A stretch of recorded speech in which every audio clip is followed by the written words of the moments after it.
if it's cool outside and you want to grow a lot of food and you want to use your food in multiple ways, then you found the right place. Because right here today, we're going to talk about multi-use spring crops right here on the Backyard Gardens podcast. To have a good harvest, one must plant good seeds and must also use the right kind of fertilizer. The carrots have grown large and firm. How good they will taste. Welcome to the Backyard Gardens podcast, where we talk about all things gardening. We're your hosts, Ben and Batavia, and you can find me gardening in the country. And you'll find me gardening in the city. Get ready as we dig deep into this wonderful world of gardening where we learn to grow and grow for change. All right, before we get going real quick, I want to make two announcements. Two, maybe three. One, we're having a spring sale on our t-shirts and all of our other stuff over at spring.com, and use the code BYGSPRING and you'll get 25% off on your shirts and all that stuff. So have at it. We've added a couple new shirts and all that. Do it. And the second is, if you'd like to be a patron, all the links are below. Thank you so much. We are releasing the last mini-sode of the month on Patreon. And we have an after show that we have created. It's called the Community Gardens Podcast. Still us. And we are divulging our afterthoughts on subjects. And it's a more, let's say, a raw conversation. Wouldn't you, Batavia? That's exactly what I'd say. I think that's all I got. So, multi-use crops. Where did this come up? How did we come up with this? It's all tied to the things that we want to grow, and we want to grow more food to, feed our families for a longer period of time, maybe even a year, right? But it's not like we're going to grow all of the vegetables. So for what we grow, how can we use it in multiple ways? Yeah. Hold on. Somebody hit the bell. Small space gardeners, and we want to grow large garden in small space. How's that? And so multi-use stuff. Yeah. Multi-use will go. And then truth moment. There's going to be a lot of truth moments today. I have a feeling. But we were going to do summer and spring together. And Miss Batavia was like, why should we? I'm like, well, and as we started thinking about it, there is actually a difference. So we figured we would break it up. So this week will be spring and next week will be summer multi-use crops. And these are crops that you can you can freeze, you can eat fresh, they store a while. There's all kinds of different things, multiple recipes, all that stuff makes them multi-use so you can kind of stretch your harvest out longer. Mm-hmm, yeah. And for me, it's been gradual. This is like over my years, I've turned into this. I really like the idea of, in my brain, separating these crops into seasons, because it helps me kind of manage my expectations as I'm in my summer growing time, right? In my spring, I just had instead of a burger, I decided against that for lunch, and I had a salad. I've shared this recipe before, and it had some roasted vegetables. And I have off-season tomatoes because that's how I roll. But I actually was so wound up with doing something for work, I forgot to put the tomatoes in. And I was kind of like, I had some roasted broccoli and carrots, and I'm like, this works. This is pretty good, So this has now become my spring salad. There you go. Spring salad in late winter. Interesting. Oh, well, yeah, I guess. Yeah. Look, late winter and early spring, they meld together. It's all good. Yeah, but sure. So I want to be clear that this doesn't just revolve around preserving. So if you don't preserve, that doesn't mean you're SOL. That means fine. We'll have stuff here for you, because actually, a lot of these, if I'm not mistaken, at least my list doesn't revolve around preserving at all. There's a little bit, but I just want to make sure, because I know that some people don't preserve. Like, well, if I don't can, then I'm screwed, and that's not the case. Now, if you go in line with the rest of what we were talking about, all the different of the series of Grow More, then yes, preserving is a big part of it, but it's not everything. Yeah. And crop selection is super important. And I mean, this kind of ties directly into what we were just talking about, and with crop selection, because there can be all types of different reasons. And this was one of the ones for me that I use where multi-use really weighs heavy on my brain, because most things in my garden are multi-use, be it crops, tools, designs, all that stuff. I want to get as much as I can out of it because I don't have, I don't have a couple acres of land. I have a couple square feet of land, a couple 100 square feet. So, and I realize that my garden and Batavia's garden may be bigger than yours, but that still doesn't mean that you're in trouble because there's all this different, some of these crops will work for you and some of the techniques we'll talk about will also help you expand your garden footprint without actually making the footprint bigger. Right? Yeah. Garden footprint, I do want to comment on, since we're on a roll here. I was listening to, I think it was the first episode in the, Grow More series. And I think the default for me has been more space equals being able to grow more, right? And as I look back on that particular episode, and I have to remind myself sometimes because I don't always remember, it takes more time to work more land. It takes more time to work more vegetables if you're growing them. So the answer to growing more isn't always, hey, just get a bunch more space. I'd love to have more space, but again, it's you almost have to fine tune some of your methods even before you kind of get that much bigger, So correct me if I get this wrong, but was it the great poet of the 90s that said, "Mo money, mo problems"? So mo land, mo problems. Yeah. So more land is not the answer to all of this. Now, if you go back to the first episode, Batavia was talking about, more land will definitely help you provide more food, enough food to feed your family for a year. But just producing more food does not mean that we need more land because land's at a premium and it's just going to get more and more at a premium as, the ages go. Yeah. Would you say? I'd agree. And I think that for these crops we're going to talk about that are multi-use, it took me some time, and I'm talking about different growing seasons, for me to figure out, okay, I want to, insert this crop a third or a fourth way, right? So a lot of this is really, time allows you to gain additional experience. So that's something that we're considering. And one other kind of caveat or asterisk is, for a lot of these crops, we're just talking about the vegetable itself. We're not talking about a specific variety.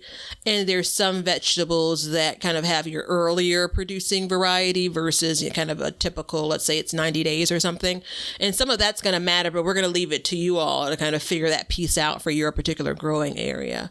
But as we kind of talk about spring, like the ability to produce this thing in the spring and then use it in multiple ways could depend on a particular variety you've selected and whether or not it really plays well with your particular growing climate. So I was looking at my list and mine's kind of variety specific. Okay. All right. Well, we'll see.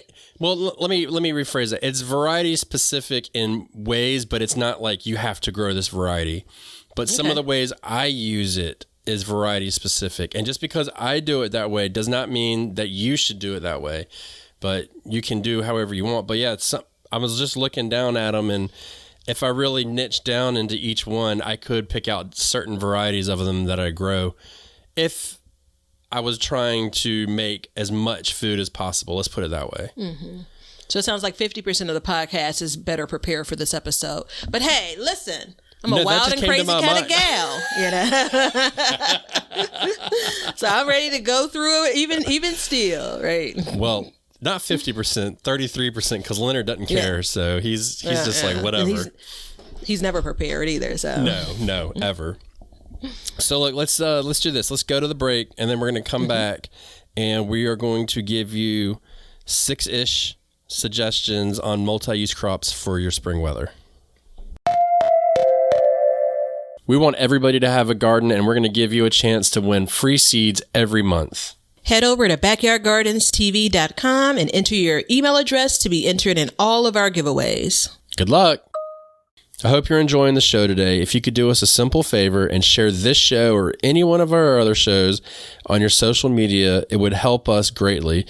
All we want is to help people grow in their gardens, and this is the one thing that we can do to get more people exposed to gardening and help them be successful in their gardens. All right. Let me get across my arms and get serious here. My arms are crossed. If you can see those, for those that are watching this bit online, they're crossed just because I'm trying to hold on to some warmth. Just, FYI, still pretty chilly. It's still cold where you are, not here. Okay, so who wants to go first? I'll have you kick it off. Of course you will. So my first one's going to be cabbage. The almighty cabbage. And it's a weird one because when I first started thinking about my list, I didn't see a lot of purpose behind growing the cabbage, but then I harvested some cabbage and all of a sudden it came to life. So we grow, specifically we grow Copenhagen cabbage, which is a smaller, earlier variety. It doesn't really mean anything. You can grow whatever, but that's what we've been growing for years. And once I run out of seeds, I'll probably upgrade to something different. But they store in the refrigerator really well. I mean, we harvested some about a month ago and we just got around to using it. So a month in the refrigerator is good. You get enough off of one head of cabbage for multiple meals or multiple purposes. Specifically, what we like to do is we shred it and then we'll pre-make egg rolls and then put them in the freezer. So they'll be pre-cooked and everything, put them in the freezer, and then we can just pull them out and reheat them. So we'll use it that way. And then we also make sauerkraut with it. So we had 2 heads of cabbage and we made a batch of sauerkraut, and that batch of sauerkraut would last us for the whole year. Because, I mean, how much sauerkraut, are we really eating? So yeah. We definitely will do that. And we may make another smaller batch of sauerkraut. I have to look and see how much we have left over, but I don't think we will. And then that's a way that you can preserve it. And you can cook it in soups, stews, which there is a difference, believe it or not. You can fry it, you can broil it, you can boil it, you can eat it raw, in salads. So there's a whole bunch of ways you can do it. And the good thing about it is it grows, like in my area in zone 8A, which is where I am. It will grow in the winter time, go dormant, and then come back, and then we can harvest it in early spring or late winter, which we're harvesting in late winter. We've harvested 5 heads so far. So you can kind of see there's a lot of uses behind cabbage. Yeah, so for you, has the cabbage formed a head as you go into from fall to winter, like when you're overwintering it, or not yet? It's starting to form a head in late fall, but it's not really made that solid middle yet. Okay. So because of our weather, it'll continue to make it, but it's really slow. Yeah. And so all I do is I go out and I start squeezing it and say, okay, it's not ready yet. And once I feel like it gets, when I can put my hand around it like this and then kind of feel resistance, and that's when I know it's time to harvest. But yeah, it won't start really until, I guess if you're going to make me break it down, until like mid-January, it would start forming that head. But it doesn't really get crazy. You know what I mean? Yeah, and your ground doesn't completely freeze over, right? No, it doesn't. Yeah. But that being said, I think a row cover, if your ground did freeze, could significantly help. And you could, if you're in zone, I would say up to zone 6, you could probably get the same results as me, providing you didn't have like a terribly cold like winter or anything like that. Yeah, I'll be checking because I have a bed that's under plastic for a different purpose. So I'm going to see if that soil is actually completely frozen over. But my ground freezes. It doesn't change the idea of it being, a multi-use crop. I think cabbage is an awesome one. I'm just making comments regarding kind of the growing time, the growing period.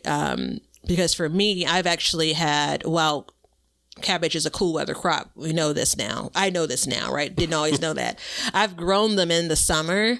Yeah. And I've also grown, last year I tried a variety, planted it at the very beginning of April, and it didn't form a head, the white cabbage. My red cabbage did awesome, but the white cabbage didn't. So that's, again, kind of going back to the point of the variety definitely matters. But yeah, I think this Grow More series really opened my eyes to some other options for cabbage, because I love it. I enjoy it in the typical kind of sauteed, kind of stir fried kind of a way. But I always think to myself, like, how many heads of cabbage can you really consume across a period of time, right? Even knowing that they really hold well, they, in my garden, stay in the garden quite a while.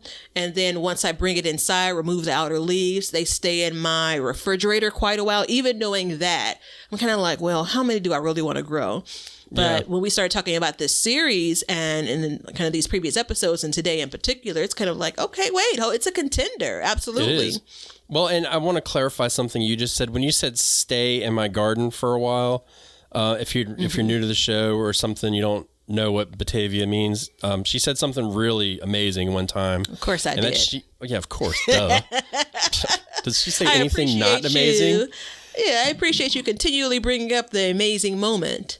Yeah, of course. Reflect. But she said she uses her garden as a refrigerator. So you can leave your cabbage out there when it's done and it will stay just fine and it'll continue to grow. But it doesn't mean you have to harvest it right away. So not only are you storing it outside, but you're also storing it inside. So it's just a longer process. Yeah. It just lasts that much longer, which to me was a shocker until I started thinking about this episode. Like, what am I going to say? Because I couldn't think of a lot of spring vegetables that were good for multi-use. Yeah, but I mean, a lot of them, we kind of lean into them being like some bit of leafy green, some like kind of brassica, and a lot of those do much better kind of for the now versus preserving. But again, great thing about this, we were able to eke out, I can think on both of our list, vegetables that, they're ready to be around for a while and in multiple ways. Yeah. All right. So I'm going to go next. My list is here. Kale, if no one should be surprised. I'm a lover of kale. I don't love kale as much as I love collards. But to be fair and transparent, I think kale actually is more multi-use than collards. So spoiler, collards are not on my list. We'll see if it's on Ben's. So anyway, so kale is a great one for eating fresh, right? It is a spring crop in my garden. It's also a fall going into a kind of almost winter crop. I don't overwinter it, meaning I can't harvest it just yet during the winter, but I've had kale that was growing in November and then it comes back for another round and puts on new leaves in the spring. So I mean, that's super helpful, when it comes to getting more out of that particular plant. Eating it fresh, you can juice it, you can use it in smoothies. I know that that's been a craze for a number of years. I have blanched it. So washed it up, blanched it, which is, getting it in some boiling water, couple of minutes, pulling it out, and then putting it into kind of an ice bath to stop the cooking process, and then freezing it to have it added later. You and I have talked in some conversations offline about the great use in kind of soups, so it holds its texture really well, much better than, let's say, a spinach. Right. So it's a great help for that. I've not tried and probably don't have any immediate plans on trying to like ferment, something like kale. We know a bunch of people love kale chips, I've seen someone that I'm pretty sure is a listener of the show dehydrate kale and turn it into a kale powder. So like a super powder, like a superfood powder. Right. That's on my list to try. I haven't tried it yet. So there are a bunch of different ways you can eat it. Some of my favorite recipes include kind of a hearty green like that. And there are a lot of varieties. My favorite so far is your typical curly kale, but there's a Tuscan kale. There is the /dinosaur kale, right? There's one of the ones that Ben introduced me to is the blue dazzling blue. Dazzling blue. Don't get it backwards now. Right, yeah. DB, yeah. First dazzling and last blue. Name. I have seeds for 1,000 head kale. I haven't actually grown it yet. What's that? Which is supposed to be like a huge plant, like kind of human size plant. So anywho, a lot of options. No, we'll see. I mean, I've seen the leaves younger, but it's kind of like I believe it's treated in some areas as a perennial, so kind of the idea of like almost like a kale tree. You've seen some of those too. So yeah, I mean, I think there are a bunch of different ways you can cook it. There are a bunch of different varieties in case one in particular you're not a fan of, these plants put on and continue to put on. And one quick note, and I'm going to dump it in here for multi-use. I've had some kale plants go to seed, and the amount of seeds that the plant produces. I mean, you can eat kale all your live long days. So, no, that's true. And I mean, I didn't really get into saving seeds for these, but that's another aspect that we could definitely break out. I think we need to kind of break that down a little later in the future, though, a little bit more, because we're both kind of working with saving seeds. But I will say that, so I actually use kale and collards interchangeably. Interestingly enough, for the most part, there's some things that I don't eat collards raw. But when I put them in soups, I actually put them in like 20 minutes before it's done and cook them really good. And it softens it up. So it's, let me think, it's like more palatable, easier to get down, I would say, because like David, which is my 7-year-old child, he, when he's like, Daddy, it's growing in my mouth. I can't get it to go away. And I mean, it's true. You know what I mean? So I was reading about it, and they were like those thicker leaves, thicker leaved greens. You put those in earlier and they'll go, because like cabbage, just like that, it's ready to go. I mean, you put it at the end. But I looked into canning it. And it was 90 minutes to pressure can. And I was like, man, it's just not worth it for me to sit there and watch my canner for 90 minutes while it pressure cans. So we're going to, I'm going to nix that one off of my list for canning. But the freezing, I haven't done, and I've thought about it. And I've got enough kale out there, I might actually give it a shot. Yeah, what I ended up doing was, so after I had everything, cleaned, blanched, and then I basically froze it in like cup size. Yeah. And so it's actually allowed me to do a couple of things. So when you said you use collards and kale interchangeably, I had some pot liquor from a big batch of collards I made last year, and I froze the pot liquor. And so I basically thawed it and then heated it up and then tossed in the kale to cook in that pot liquor, So again, it's a favorite and definitely multi-use. And I have dehydrated kale, and I take it backpacking. So there's that. Yeah. So I make my own backpacking food. And so we'll make soups and stuff with it, and we'll take the dehydrated kale chopped up. Yeah. So solid opener for you. Solid opener. I like it. Yeah. Come on with it. All right. Here we go. To nobody's surprise, I'm going to say carrots. Now carrots, when you think about it, you're like, oh, it's just carrots. And I'm like, yeah, it's just carrots. But as I broke it down in my head and put it in these categories, the first thing is carrots take more than 73 days to grow. I want you to be known right here that I've stated that it takes almost 100 days for it to grow. I don't care what the seed packet says. That being said, it's another one of these garden refrigerator crops where you just leave it out there until you're ready to get. I just pulled one up that had been fully grown for like 2 months out of my garden, and it was giant, perfectly edible. No, like, oh, I could get around it. It was very good. Damn, my eye itches. And then we can them, so we can do that. They stay in the refrigerator forever. I mean, you can easily get, I'd say, a month out of them in the refrigerator. So we're again doing long storage in the garden and in the refrigerator. And if you did a cold storage type situation, like in a what's it called, like a root cellar, then they will last even longer. I don't do that. Never done that, so I can't speak about it. But I've heard a lot of good things. And you can plant. I don't know if I opened up with this, but you can plant a lot in a small space. So in 1 square foot. By the book, you can do 16. I do 12 per square foot. So you get a little bit, and what happens is you get bigger carrots, but there's all these different ways. And I've actually heard of people, Bridget from San Diego Seed Company, she makes a carrot green hummus where she uses it. So she'll use it to cook with and stuff like that. And I mean, it's an amazing vegetable. Plus, it's just cool as shit to grow. I mean, you have this thing in the ground. You have, like, when we harvest the one that was 2 months overripe, supposedly, I had no clue it was on there. I had 2 sprigs sticking up. I pulled it up, and it was like 8 inches long and about 2 inches in diameter. So... Yeah, when you mentioned the hummus, I was thinking pesto. So I've heard people, I've not been able to do it in my garden, but that's carrot what it was, top. pesto. Pesto? Okay, yeah. I misspoke. Shocker. Now, when we talk about the varieties, so this is another one. We make the vegan carrot recipe that tastes like hot dogs, and we grow the Scarlet Nannaise. I think I said it right. Carrot, and the reason why is because it's long and it's like oval shaped instead of like your classic triangle shape.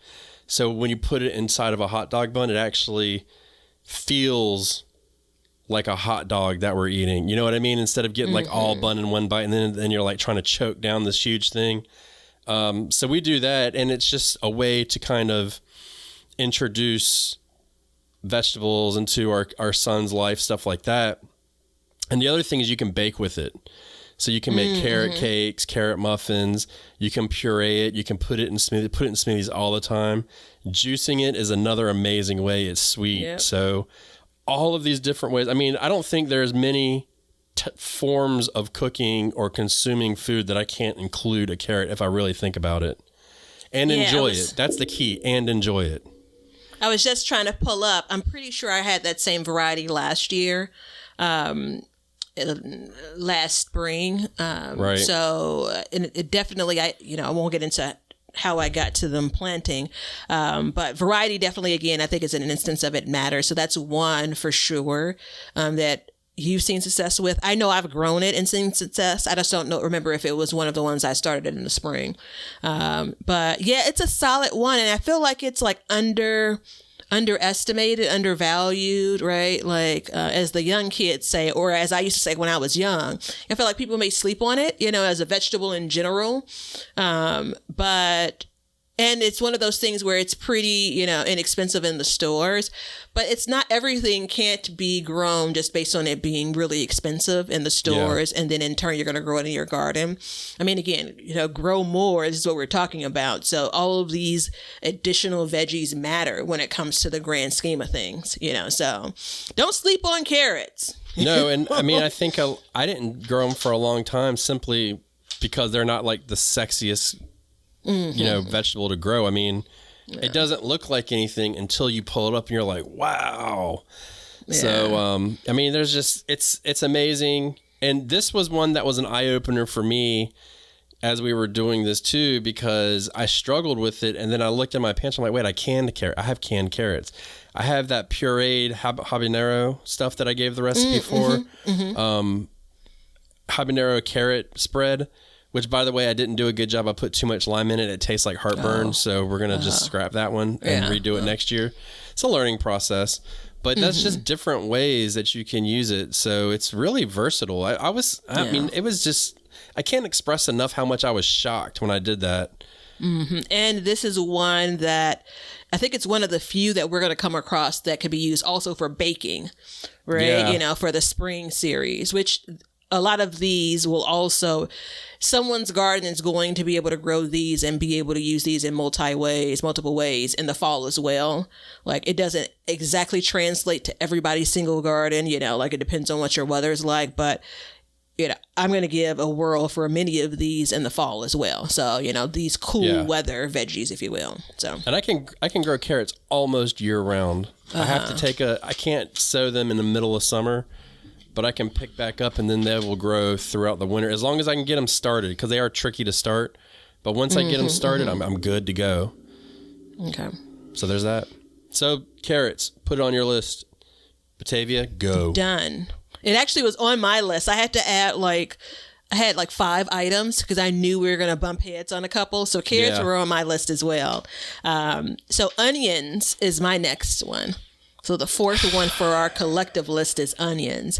And again, it's one of those things where it's kind of out of sight, out of mind. Super duper cheap in the stores, and as far as I know, in most stores. However, it's one of those veggies that actually is it allium? Is that? Yeah. Allium, So, Allium. Yeah. So it is, we use it like in everyday cooking. Like it's a staple, right? You know, so the reason why I chose it is that, and I have been trying for a few years to grow them. I've still yet to get to the point of having like your like sandwich size slicer onion, but I'm still working at it. I've been growing with sets. And generally speaking, they've done pretty well. Like I've actually got to the point of producing onions. Onions is a classic, like for most types, most varieties, not all, but they hold in your storage for a really long time, right? You know, so I planted onions in the spring last year, like at the beginning of April, the sets. I probably started pulling them out like kind of midsummer. They probably were a little bit overgrown. In March, still have onions that are fresh. They haven't started to sprout. They still are in my cabinet. I've been eating on them a little bit by a little bit. They're a little bit harder to cut than the regular onions I got from the store. So that's the reason why they're in the back burner. Yeah, right? I'm just going to have to start. You know what? Some of them are small enough to do kind of those pearl-like kind of onions. I'm just going to toss it in, you know? Yeah. But you can actually, you know, chop them up and freeze them if you want, you know, to add into dishes, similar to how you would do like a sweet pepper. You know, you cut up a sweet pepper, dice it up or whatever. I've not tried canning it, meaning like just straight onions. However, I've added it to a bunch of canned recipes, you know, so some of the recipes I do a home style, like pickled jalapeno pepper, and I also add carrots and onions for the recipe. And I really like that mixture of them. So obviously, you know, you're cooking them. I feel like once I get to the point of the type of onion I want, like sweet versus, you know, kind of your regular white onion versus your red onion, and I can put it in a space that it's kind of prime time, I feel like I'm going to be in a space where I don't have to buy onions at all, which is actually, it's a nuanced piece of grow more. And can you grow enough to feed your family for this period of time, right? Like I don't expect for that to happen overnight in my garden, but I love the idea of I'm not buying tomato sauce. I haven't bought tomato sauce from the grocery store in now 2021, 2022. We're going in, this is the second full year. Yeah. 2.5 years or whatever. So there could be a time where I'm not going to buy onions from the grocery store. They're all homegrown, you know? So I have a couple thoughts. Mm-hmm. One, I've been trying to grow onions for 2 years. Last year I got the little sets and they all flowered. And so what I read was because they're sets, they think that it's their second year, so they're really prone to flowering. Mm-hmm. So just be very careful on that because they are a biennial. So they grow 1 year, and then once it gets hot, cold, then they will start to make flowers and try and reproduce. Mm-hmm. So there's that. This year I tried to do totally by seed and completely failed. But that was because also the seeds aren't as viable. So you kind of need to get new seeds every year. So that was my fault, which I kind of knew that going into it. But what I will say is if you are going to grow food for your family for the year, you have to grow onions because it is such a staple in our diets. Yeah. I mean, in some form or fashion, like, I mean, I know people that are like, yeah, I'll eat onions cooked, but I won't eat them raw or vice versa. Mm-hmm, you know, you put them in sandwiches, salads, you know, all this stuff. I feel like, and you can put so many in a small space. You know, it's like if we eat an onion a day, that's 365 onions you need for a year. And then, you know, I need to break out my calculator real quick. But if you I just love the way your mind works. I love that. Yeah. And so let's say it's 365. I'm sure somebody out there's like, damn it, I know the answer already. And you can put 16 in a square foot. That means in 23 square feet, you can have enough onions for a whole year. That's nothing. That's chump change, honestly. It's so wild because how many recipes do you start off sauteing onions? And just to note, just a kind of a tip here, I have a friend that his wife and he try to limit the amount of oil they use. So water sauteing is absolutely a thing, right? You know, so don't Dude, I'm feel sitting like... right here. You don't have to talk like I'm not here. I have two friends where you have somebody wife. else. Yeah, Okay, absolutely. Absolutely. So it got anyway, really weird for a second.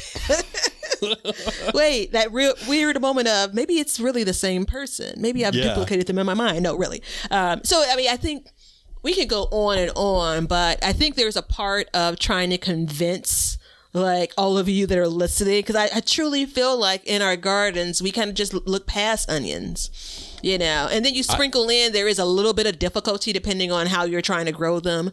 You know, there's the long day versus short day. So, I mean, it's not my beloved tomato. And in my mind, that's super duper easy to grow. But it's absolutely worth it. Well, yeah. So, long day versus short day. It depends on where you live. Depends on what variety you need to get. So be aware of that. I'm glad you brought that up. But yeah, it is difficult. But at the same time, it's one that you put in super early in the year. If not like, and like here I plant them, I can plant the seeds outside in December. So if you think about that, that's crazy. You know what I'm saying? Yeah. That's crazy talk.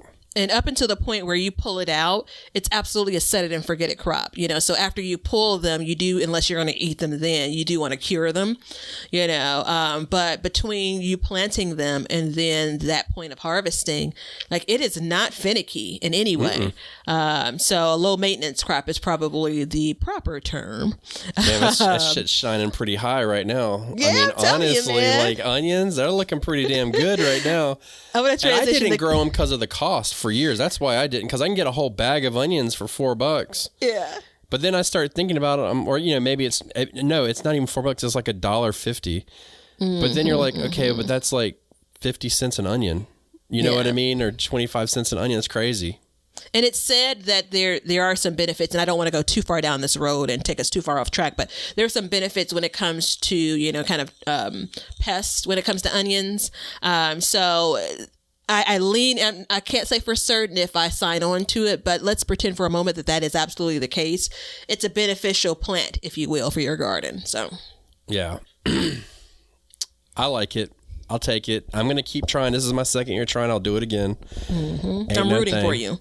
Thank you. All right. So my final one, I know people, my final one is peas. So this one again is variety specific, but it's not variety specific. That's the thing. So I'm a legend in my own mind for growing snow peas.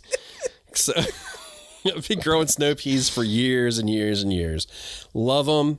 I plant them in January. I stick the seed in the ground. They come up. I get plenty of peas. But last year, I started growing shelling peas.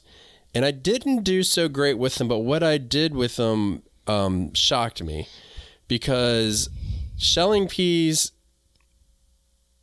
when you grow them, you pick them, you can eat them raw, you can shuck them, obviously, I think, or shell them, and then you can freeze them or can them just like you would at the grocery store. You can eat them fresh. You can eat them by themselves, which that's really important here is when we start talking about, there's some vegetables that you just, like, I mean, when's the last time you took an onion and sauteed the whole onion, just ate the onion?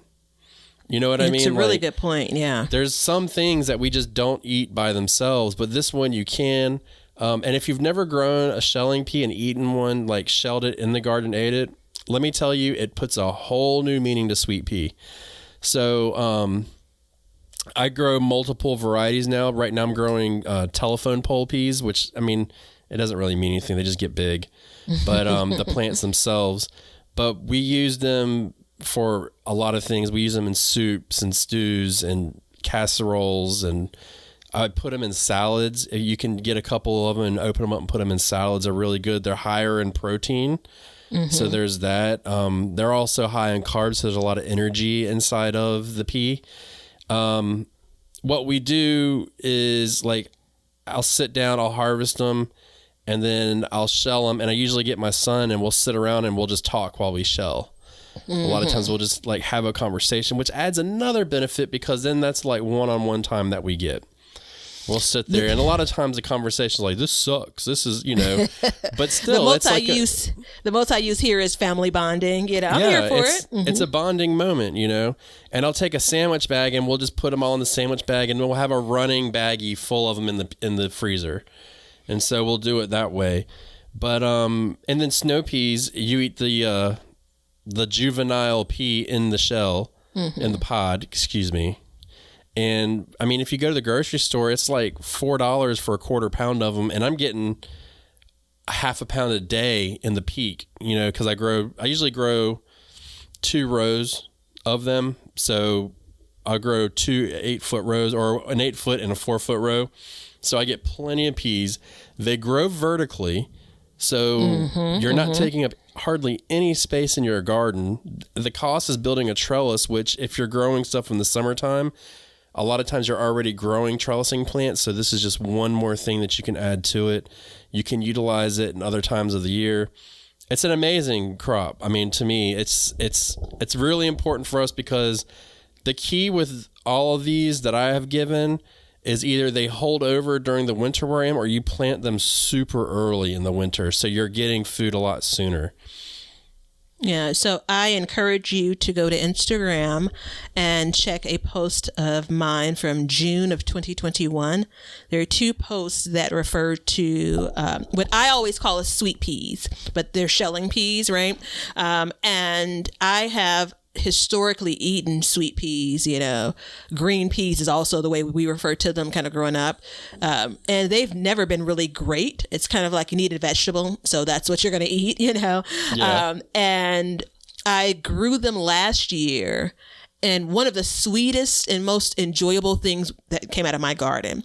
Now, I only got like quite literally a handful. Where I'm sending it to you for Instagram, it's like a handful. That's what I got, But I'm going bigger this year. It truly is. And one of the questions that someone asked was, is it worth the time? Like the idea of shelling it. And absolutely, there are a bunch of different factors here. We probably have 6 or 7 or 8 different kind of considerations when we talk about kind of multi-use. Is it worth growing in your garden? And this is absolutely one of them, because you're getting a much better vegetable than you would from your grocery store, period, point blank. I'm standing on that.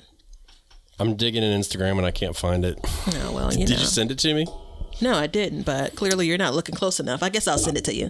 I'm looking. No, I agree. If you're one of the many listeners, I'll send I can forward this on to like 1,000+ people, That's all good, Just get it out there. Mm-hmm. Hopefully we got your phone number. No, for me, the peas,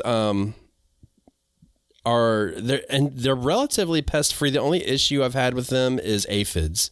That's the only thing that I've really had an issue with is aphids. And I mean, again, for me, aphids are no sweat. They're pretty easy to take care of. They are the weaklings of the gardening pest world, if you ask me, because you knock them off and they can't climb back up. They're too weak. So it's definitely manageable, but look, punk ass aphids. Screw an aphid.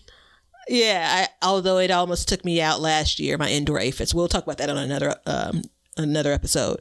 So you mentioned you can plant them in your area in January, but generally speaking, no matter where you are, it's one of the first things that you can plant. Snow peas in particular is one of the first things you can plant in your garden. And there's a lot of us, no matter again your weather, you're not fully into the garden like you normally would be during kind of the height of the growing season. And it's really nice to be able to get out and put something in the soil, right? So sweet peas, shelling peas are a little bit more tender, but definitely for your snow peas, get out there and put some of those peas in. Oh, this is probably, I'm going to say, this is in front of my last one when it comes to one of the easiest things to save seeds for. The easiest things to save seeds for. Yeah, for sure.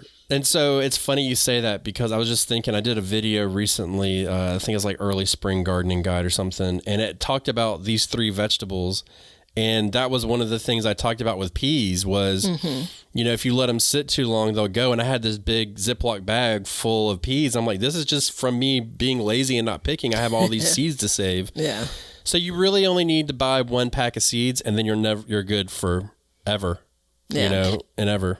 And again, this is off topic, but I can't help myself. This is also an opportunity for you to try different varieties of a particular shelling pea, right? Because again, if you find one that you like, you're golden. But let's say, hey, you're interested in trying a second or a different variety. Again, all you're ever going to invest really is that one package of seeds, So, and it's a great entry point into saving seeds. Yep.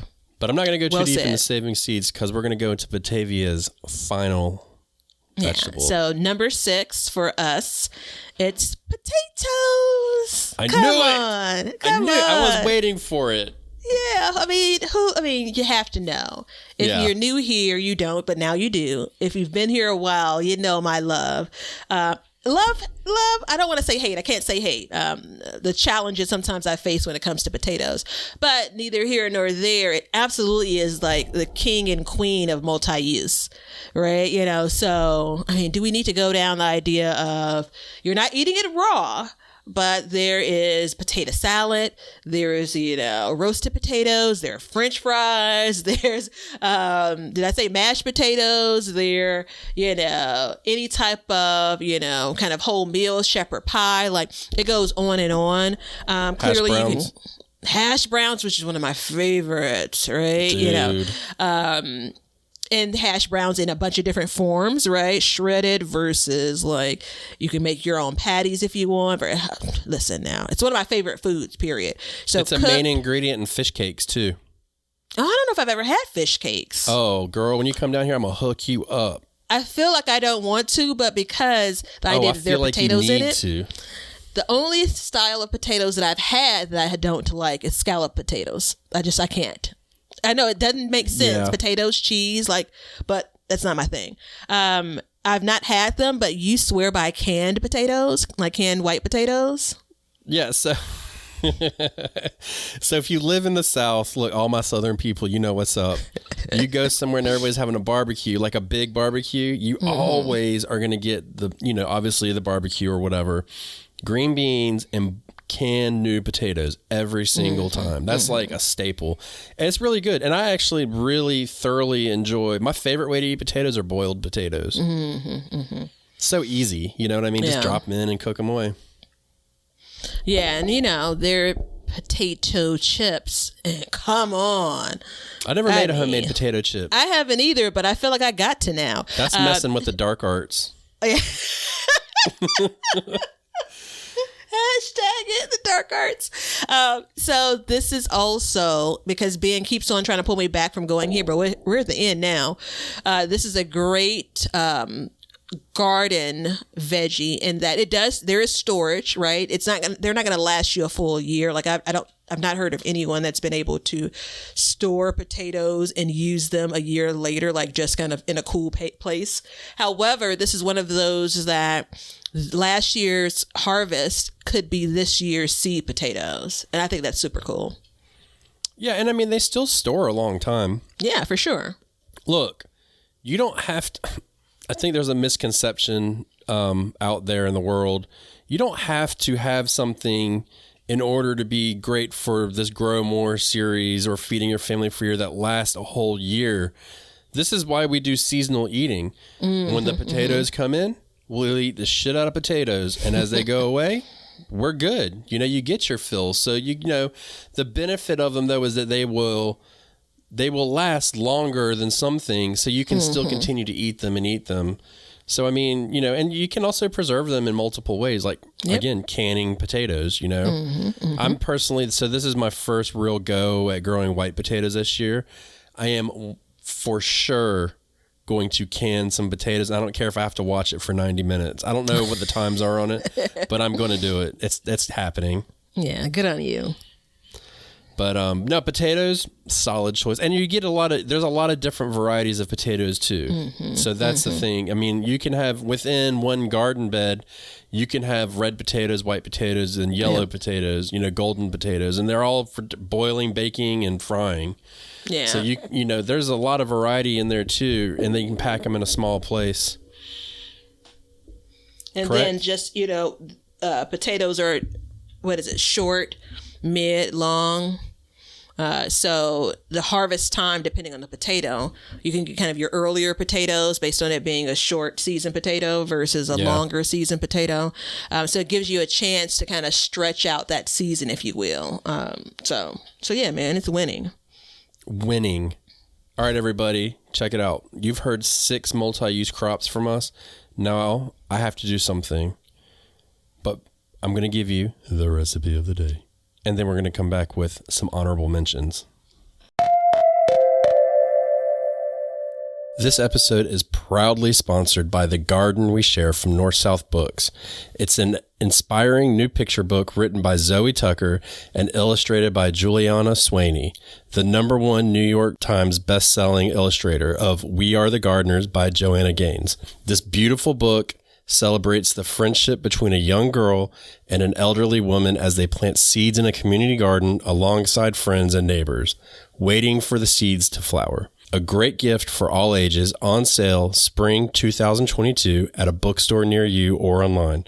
Please visit northsouth.com for more information. To everything, there is a season in this beautiful book about treasured memories in gardening. Hey everybody, thanks for checking out the Backyard Gardens podcast. If you like what we're doing and you want to continue to support the podcast, head over to our Patreon page to sign up. You can also make a one-time donation using PayPal. Both of these links are in the description. With your support, we can continue growing and helping others in their gardens. See ya. All right, today I'm going to do something a little bit different. Instead of giving you like one recipe, I'm going to tell you how to make a meal. So what we do, we a lot of times we'll have dinner eggs in our house. Dinner eggs. They're different than everybody likes breakfast for dinner, but we're going to make our eggs taste like dinner. So what we do is you just cook your eggs like normal or get ready to cook them like normal. And when you put some oil in or something, it gets nice and hot. You crack your egg, you put it in there. We're going to fry them, but you're going to let the edges start to get a little brown until it's not runny. You know, when you can tilt the pan and the white won't run or anything. And then we're going to put red wine vinegar in. So what we do is I would put maybe about a 1/4 inch into the pan. You don't want to overwhelm it too much, but put that in and then give it some salt, pepper, garlic, onion powder, just to kind of, you really want to separate it from your breakfast foods. And then on another pan, what we're going to do is we're going to take and we're going to heat up some sesame oil. And in that sesame oil, we're going to use our green of choice. You can use spinach, you can use kale, you can even use collards, even though I just said I use them interchangeably, I wouldn't for this. But I put that in there, and then I will actually cook it down until I don't want to say crispy, but it's definitely got brown edges on some of the greens. And so we'll do that, and I'll put garlic salt in there. Specifically garlic salt, not garlic and salt, unless you know how to make garlic salt. And if you don't, garlic salt, if you make garlic and salt, there's more salt than garlic. And then we'll take asparagus and we're going to cook it just about the same way, but we're not going to put garlic in, we're just going to put salt. And I like to use the thin asparagus, the small ones. And then we cook those until they brown. Put a little bit of, what's the thick salt called? Sea salt. Put sea salt on it and cracked pepper. And then you put that on the plate, and you're good to go. And I personally, I like to have my eggs runny. So, where the yolks run. I don't know I don't ever get the term right, whatever it's called, but I like to have it like that. So we do that. And if you want sourdough bread or something like that, you can sop it up. But the dinner eggs, the red wine vinegar is key. If you don't have red wine vinegar, you can use just red wine. But I would be careful. If you don't like a lot of vinegar flavor, then don't use a whole lot of it. But if you do, then have at it and just work your way up until you figure out what you want. It's better off to start less and go up. But once they fry up a little bit more, you don't want them swimming in the vinegar, okay? You want it to kind of cook down and get out of there. And your eggs are going to have like a little bit of a red tint. But that's okay, because we're going to separate dinner eggs from breakfast eggs. Well done. So there is a fried egg like you described, and then there's over easy where you kind of cover the little bit of the egg yolk. And I just learned 3 or 4 years ago that I like I eat eggs a bunch of ways, but I actually enjoy it a little bit runny as well. I don't know. So if Maybe you go back to our conversation earlier, and I was talking about fish cakes. If you take a fish cake and you put it on the bottom. So this is the ultimate carb way to eat fish cakes and eggs. You get make a little bit of rice, and then you put a little pat of rice down, and then you put a fish cake on top, and then you put where the yolk is runny on top of that, and you take your fork and you stab it right in the middle and let that yolk run into that rice and everything. Goodness gracious, that's good. Yeah, it's one of those weird things where I'm a little bit freaked out about it, but I really enjoy it. Yeah. You know, remember we were talking on Instagram, this is a couple of weeks ago now, about kohlrabi and how it kind of freaks us out, but we like growing it. Yeah, it's definitely an alien vegetable for sure. I'm going to try it, and I'm going to actually listen to you as I make this recipe because I want to get it exactly how you described it. I'm uber curious about the red wine vinegar. Does it add a little bit of bitterness to it? Yeah, so, I mean, truth moment. I told you there's going to be another truth moment.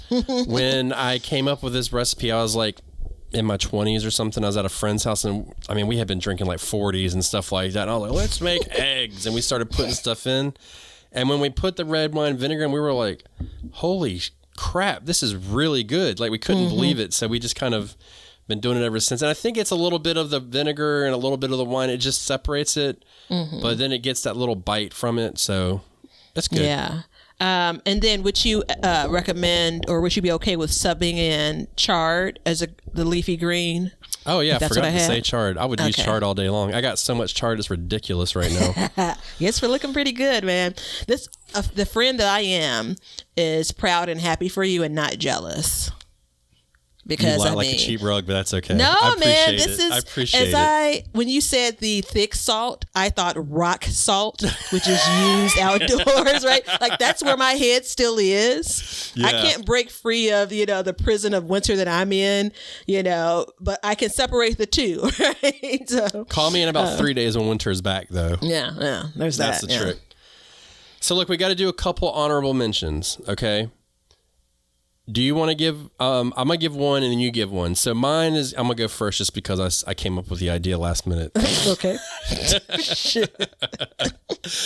Garlic. So garlic you plant it in like November, man. And you just let it sit. It's just like an onion.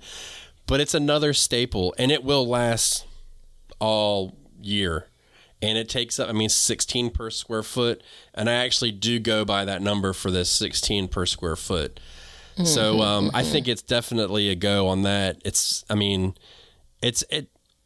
you don't like garlic, whatever, but a lot of people, it's either you love it or hate it. And I know personally when they call for a clove of garlic, I'm putting 4 or 5 in. And it's like you cook some food and there's like garlic in the pan and be like, what's that smell?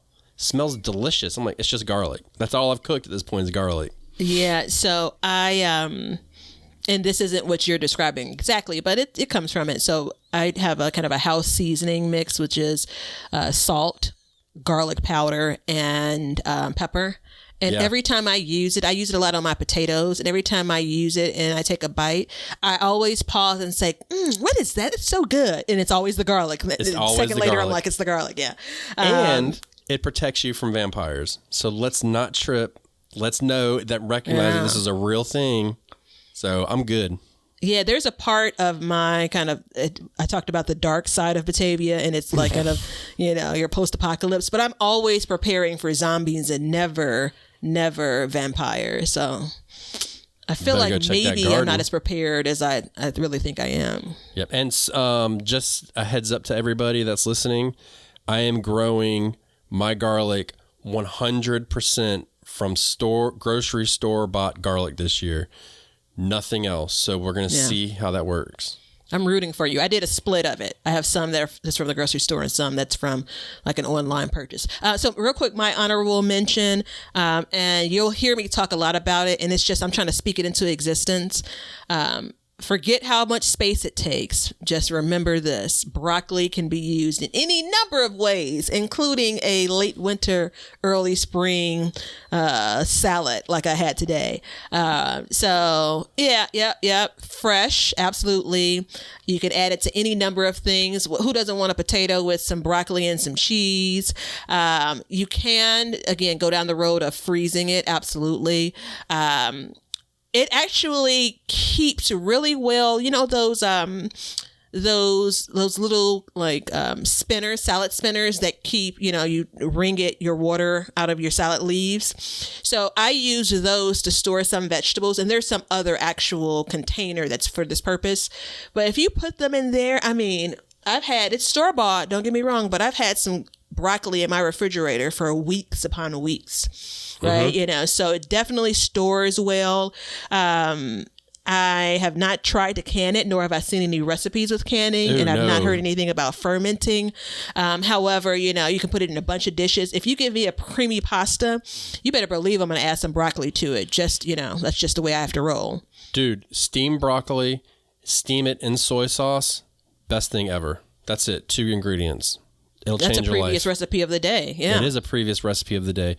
So 2 things real quick. One, you can also eat the leaves. Remember last year when I thought I was eating collards and I was actually eating broccoli leaves? So yeah, you can eat the leaves. I felt kind of stupid when I did that, when I figured it out. And 2, you didn't say what I wanted you to say. So I feel like we got to just do the honorable mention. That's turnips. You can eat the root and the leaf. Yeah. So, and then it goes on from there. Okay. It's a lower carb option from potatoes. You know what? Go listen to the You Should Grow Turnips podcast that we did episode, and you'll know all about turnips. And you'll also know all about, I think we did potatoes, didn't we? No, but listen, who's going to add it to our future list? Uh-oh. Coming on soon. All right, everybody, check it out. If you want to support us, link is below, patreon.com. 2 exclusive episodes a month for you so far. Thank you so much if you are a patron. Thank you so much if you're considering to be a patron. And thank you so much for being here. Spring BYG is the code, 25% off. Good until June 20th, the last day of spring. Duh. All right, everybody. Grow more. And see ya. We hope you enjoyed today's show. Please follow us on YouTube at Backyard Gardens TV. Instagram at Backyard Gardens TV. Over on our website, backyardgardenstv.com. And then we have Patreon at Backyard Gardens. And don't forget to check out our links below to help the show. Thank you so much for joining us as we learn to grow and grow for change. Cut. Now you know why people feel like celebrating at harvest time. All over the world, people have feasting and good times when the crops have been gathered in. Hey, everybody. Thanks for checking out the Backyard Gardens podcast. If you like what we're doing and you want to continue to support the podcast, head over to our Patreon page to sign up. You can also make a one-time donation using PayPal. Both of these links are in the description. With your support, we can continue growing and helping others in their gardens. See ya. If you guys want some Backyard Gardens gear, Go to the link below and check out our t-shirts, mugs, pint glasses, and other gear. all purchases go towards helping to support the show, so thank you so much in advance, and we hope you enjoy. We want everybody to have a garden, and we're going to give you a chance to win free seeds every month. Head over to backyardgardenstv.com and enter your email address to be entered in all of our giveaways. Good luck! We want you to be a part of our gardening community. DM us a picture of your garden at Backyard Gardens TV on Instagram, and we will share it with our listeners.